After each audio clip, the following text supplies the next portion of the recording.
महाराज श्रावण के महीने की महिमा इतनी क्यों है, विस्तार से आप कुछ तो हमें समझा दीजिए।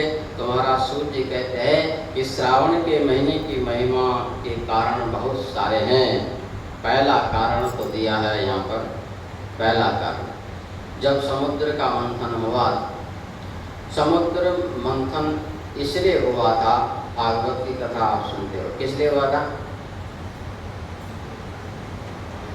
समुद्र मंथन हुआ, दैत्यों और देवता दोनों भाई भाई हैं, दोनों ने मिलके किया है। पर्वत को बीच में रखा है और तब समुद्र का मंथन। मंथन किसको बोलते हैं?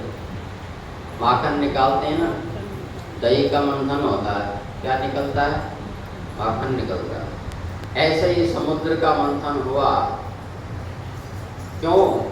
क्योंकि समुद्र मंथन करने से अमृत प्राप्त चाहिए था, अमृत चाहिए था। देवताओं की शक्ति खत्म हो गई थी। ब्रह्मा जी के पास गए तो रास्ता ही यही निकला है कि भाई अब तो एक ही रास्ता है, समुद्र का मंथन करो, दोनों मिल करके, दैत्य भी और देवता भी, तब जाके काम बनेगा। तुम्हारा समुद्र का मंथन जब हुआ था तो उसमें जो है सबसे पहले कालकूट विष निकल पड़ा। इतना भयानक विष निकल पड़ा है कि चारों तरफ हाहाकार होने लग गया। अब तो संसार जल करके नाश राख हो जाएगा। कौन संभालेगा इसे? किसके पास शक्ति है इतनी जो इतने विष को जो है संभाल सकता है? श्रीमन नारायण जी से प्रार्थना करिए। नारायण जी ने कहा, भोलेनाथ प्रार्थना करो। तब देवताओं ने भगवान शंकर से प्रार्थना की है और भगवान शंकर जो है ने इस विष को जो है सारा का सारा अपने कंठ में धारण किया हो। कहते हैं जब इस कंठ में धारण किया है भगवान शिव ने, इससे जो है गर्मी पैदा हो गई और भगवान बेचैन हो गए। पटकन लेकर के घड़े भर भर करके लेके भगवान शिव के ऊपर डालते हैं। तो महाराज